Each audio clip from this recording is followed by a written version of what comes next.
Now that we are in the season of expansion, and I know you have heard this so many times, and as a matter of fact, it is pasted on our wall. Amen. We will keep on reminding you that we are in the season of expansion. And I have prepared a slide for you, and it will be out soon. Soon, sabi nga ni Apostol. I'd like to thank God for the opportunity and for the blessing to be standing here before you, for the ministry of the good man of the house and our living apostle, Jonathan Santos Ferriol, and the minister of Wellington Local for entrusting me to deliver to you the message of giving. Glory to God. Let us read in the book of Matthew, chapter 24, verse 14. We have heard so many news. We have seen a lot in on our Facebook feed. And we know that we are in the time of the end. And as the Word of God says in Matthew 24:14, can I see that on that monitor, please, so I could read the text? Praise the Lord. And this gospel of kingdom will be preached in the whole world as a testimony to all nations, and then the end will come. Brothers and sisters, the sign of the nearing end is global evangelization. It is the spread of the Word of God in the whole world. Do you believe that? Amen. There are many signs of the second coming. We have seen it when we read our Bible reading. So many signs. But let us not forget that also one of the signs of the second coming is this verse, Matthew 24:14, that the Word of God, the gospel, will be spread all over the world. And this is what we are seeing right now. Amen. The church is doing its best. The church is doing her part to evangelize the lost. Kaya mga kapatid, there are a lot of countries that have not been touched, or gospel hasn't been infiltrated. Amen. I have provided here a map, brothers and sisters, so we know, we could see that the red ones, mga kapatid, those are the untouched countries. Yan ang mga bansang hindi pa nadatnan ng salita ng Diyos. At kung ating titignan sa next slide, sino ba itong mga countries na ito? North Korea, amen? Somalia, Yemen, Libya, Sudan, Nigeria, Pakistan, Iran, Afghanistan. The gospel of the Lord hasn't been reached these countries, mga kapatid. Kaya, ang propesiya ng Panginoon ang sinabi ng Panginoon sa mga apostol ay ipangaral ang salita ng Diyos sa lahat ng kinapal. At ito ang tinanggap ng ating mahal na good man of the house, na ipangaral ang salita ng Diyos sa buong sangkatauhan. At biyaya ng Diyos, mga kapatid, the church is not slacking. The church is doing its very part to fulfill what has been commanded, what has been mandated to our apostle. Kaya, Fort Watchers are known to be duty-bound. Praise the Lord. Amen. Do you know what duty-bound is? Kapag sinabing duty-bound, ginagawa mo yung responsibility mo. Sa trabaho, kapag ikaw ay duty-bound, wala o nandyan ang boss mo, gagawin mo ang iyong tungkulin. Kaya mga kapatid, nakikita natin ang pagsisikap ng iglesia para ang salita ng Diyos ay maihayag sa buong mundo. Diba? There is physical evangelism, there is home free, There is online streaming. There are watch parties. Amen? Kaya mga kapatid, this is actually a wonderful task that has been instructed to the church. Amen? Kaya mga kapatid, kung bakit tayo naririto ngayon, ay sapagkat mayroong mga nagsikap upang tayo ay madatnan ng salita ng Diyos. Because why? One soul is so much more worthy. Combined all the treasures in this world. The treasures of this world is worthless. But your soul is priceless. Kaya mayroon mga nagsikap ng mangaral ng salita ng Diyos. At salamat sa Diyos. Sapagkat nadatnan tayo ng salita ng Diyos. Sa Pilipinas man o dito sa New Zealand. Kaya mga kapatid, kaya brothers and sisters, Jesus Christ said that the whole world will eventually be evangelized. And the church, like what I have been saying and stressing, that we are doing our part as a church, collectively. Amen? Kaya mga kapatid, what should we keep on doing? Now that we are fourth watchers and we claim to be the true church, true worshipers, we are duty-bound. Amen? Just like what we have heard yesterday in our morning devotion, we have priestly duties. Amen? Ano ang mga priestly duties? Ito yung mga tungkulin na makalangit. Amen? Glory to God. Kaya, what are we duty-bound for? Number 1, pray for more workers.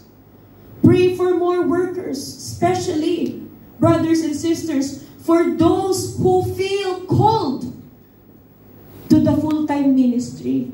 Amen?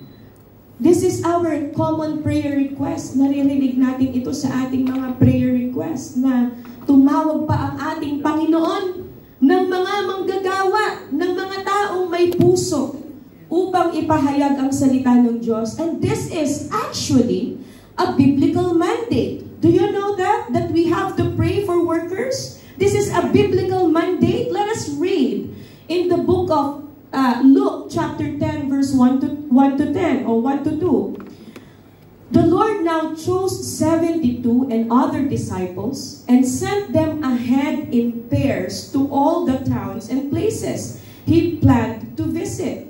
In verse 2, these were His instructions to them.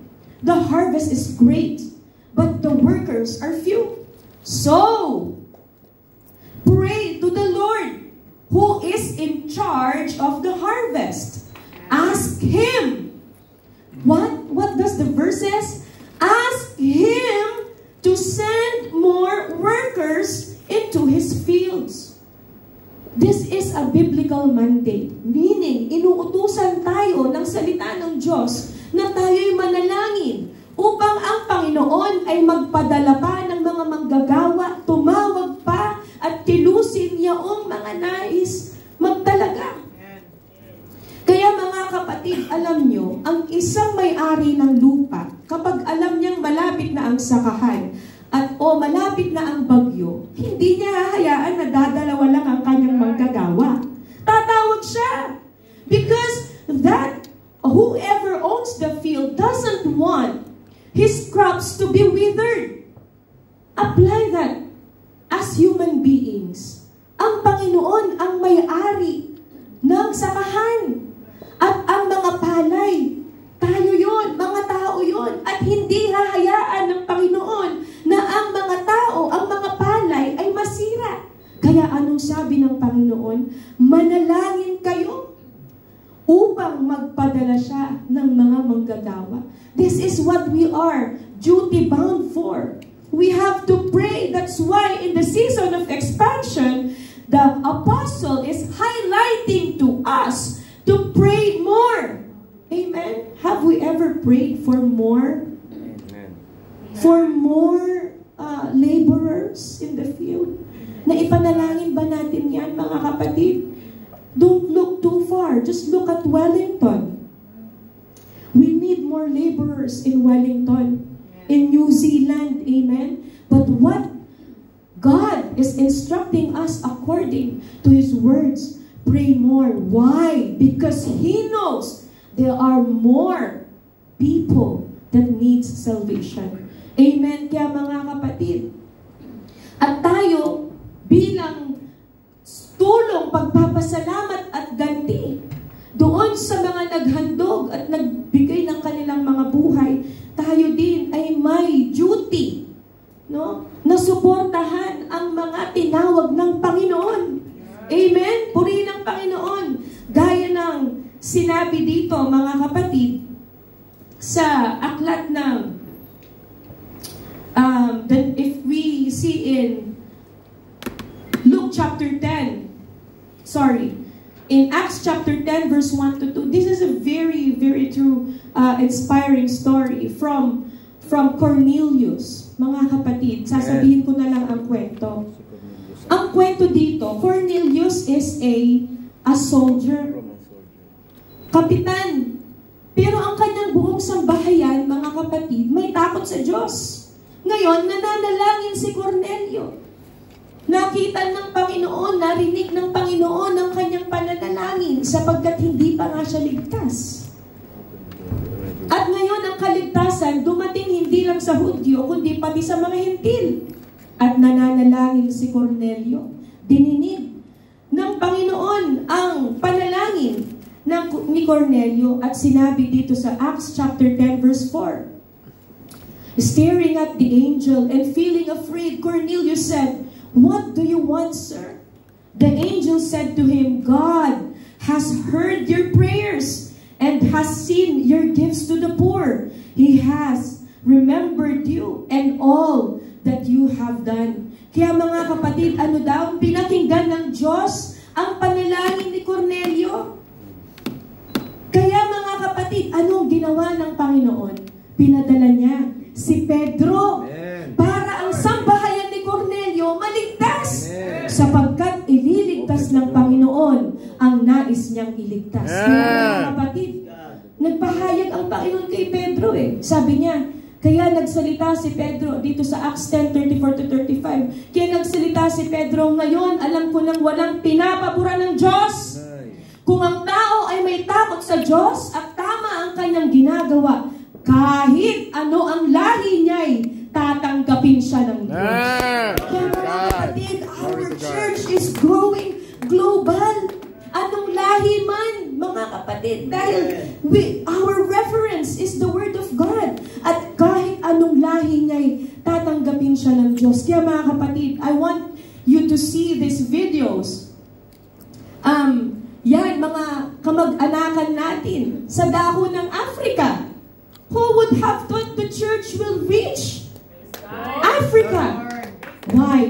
Sabi ng salita ng Panginoon, kahit anong lahi niya'y tatanggapin siya ng Diyos. Kaya mga kapatid, nagpapasalamat tayo sa Diyos sapagkat ang iglesia ay tunay ang kanyang puso upang lingapin yung mga tatawagin pa ng ating Panginoon. Kaya anong nangyari kay Cornelio?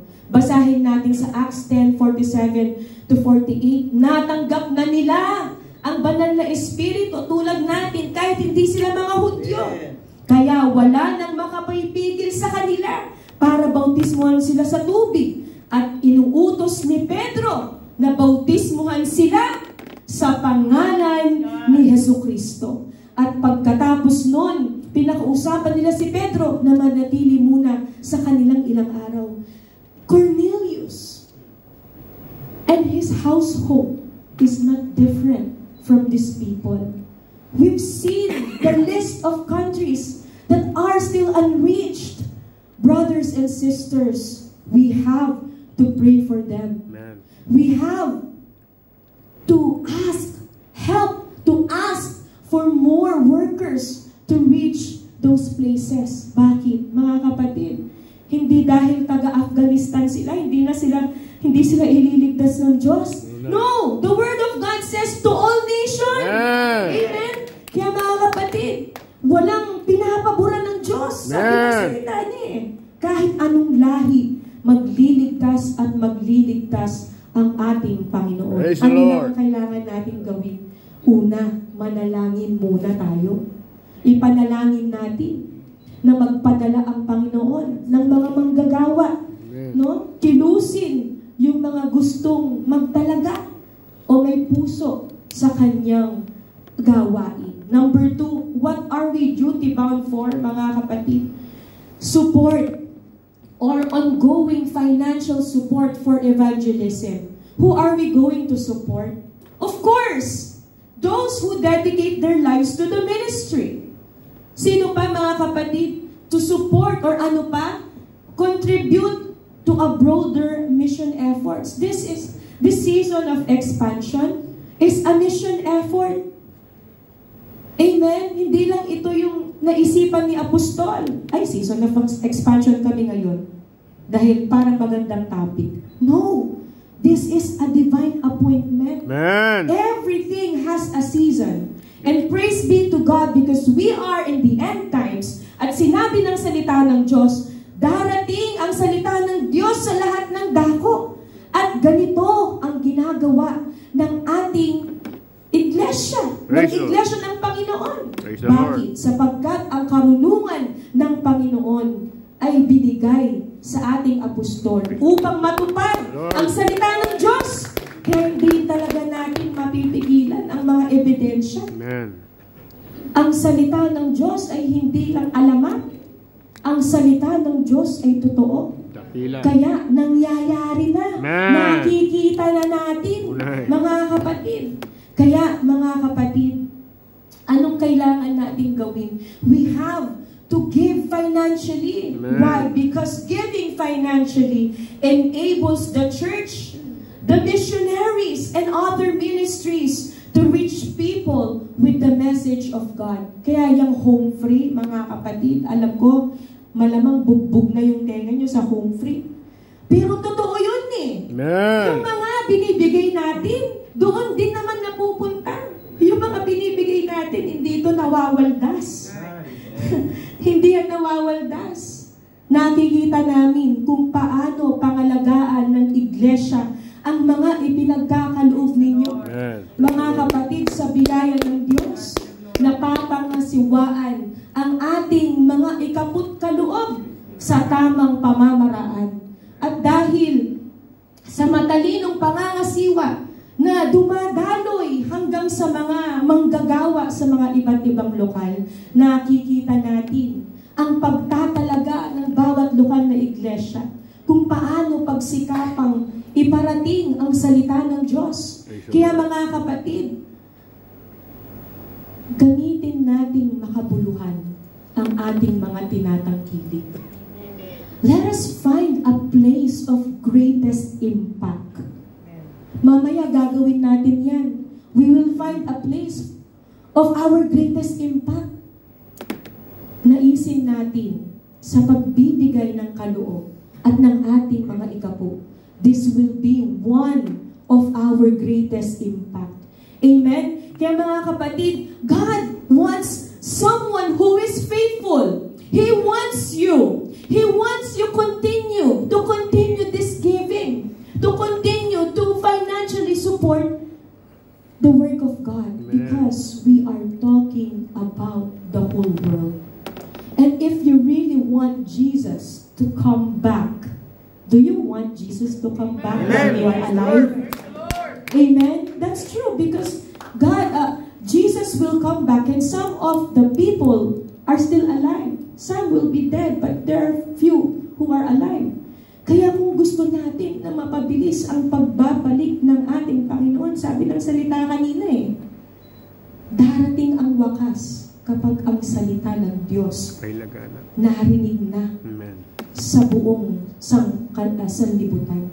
Paano yun? Meron pang 10 bansa na unreached. There are a lot more to be done. At paano tayo makakabahagi? Di man tayo makapunta doon, mga kapatid, sa mga bansang yon. But this is what we can do to spread, to mobilize the Word of God. Financially support the Word of God. Do not be like that fool who was mentioned in the Bible in Luke chapter 12 verse 20. Nag-ipon, pinuno ang bodega, hindi alam kung saan ilalagay ang iba. Ginawa niya, nagpatayo pa siya, in-extend niya ang bodega niya. Pero sabi ng Panginoon, sabi niya, "You fool! This very night, your life will be demanded from you." Bakit? Sabi niya, sagana ako, magpapakasaya ako, maglalasing ako. Hindi ko alam kung anong gagawin ko sa mga naimpok ko. Pero sabi ng Panginoon, "You fool, isa kang mangmang. Anong gagawin mo ngayon sa iyong mga naipon?" Anong ginawa ng Panginoon? That very day, he passed away. Wala siyang naisama sa kanyang yaman. Pero kung sana ginamit niya yung yaman niya sa pag-evangelize, sa pag-spread ng salita ng Diyos, di sana maraming naligtas. Amen. Kaya mga kapatid, gayon ang gagawin natin. Amen? We will show our support by giving financially.